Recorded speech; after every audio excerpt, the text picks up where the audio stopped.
আসসালামু আলাইকুম প্রিয় দর্শক, আজকে অত্যন্ত দুঃখজনক একটা ঘটনা ঘটে যায় গোপালগঞ্জ জেলার মুকসুদপুর উপজেলা গোলাবরিয়া গ্রামে। রইসুদ্দিন শেখের বাড়িতে আজকে রাত 4টার দিকে ডাকাতি হয়।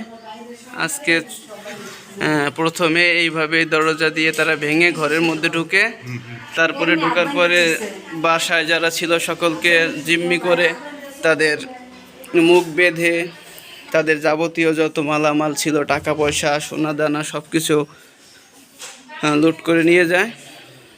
তাদের আলমারি সব কিছু ভেঙে তাদের যে টাকা পয়সা ছিল, যাবতীয় সোনা দানা এবং আসবাবপত্র যেগুলো নেওয়ার মতো, শাড়ি কাপড় সবগুলো তারা নিয়ে যায়।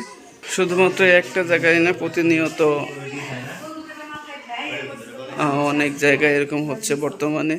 জানি না এই সমস্যা থেকে আমরা জনগণ কিভাবে রক্ষা পাব। এখানে মূলত প্রশাসন এদের দৃষ্টি আকর্ষণ করছি, তারা যেন সকল দিকে একটু নজর দেয়।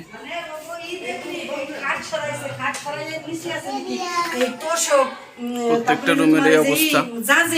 সব মানে দেখছে যে কোথায় কোথাও কিছু সারা আছে, কোথাও কিছু সারা আছে, হাটও সরাইছে।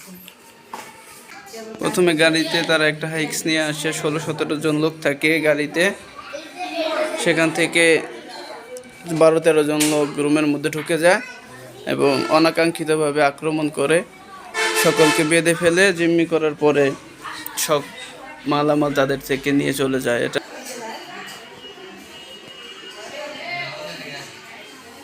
বর্তমান সমাজের এমন পরিস্থিতি যে মানুষ শান্তিতে যে ঘুমাবে সেরকম কোনো পরিস্থিতি নাই। জানি না ভবিষ্যতে মানুষের যে কি দুর্ভোগ আছে কপালে, আল্লাহই ভালো জানে। হয়তো এটা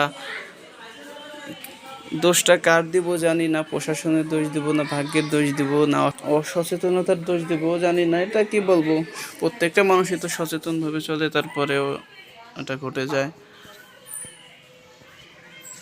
যাই হোক, আশা করি সকলেই সচেতন থাকবেন।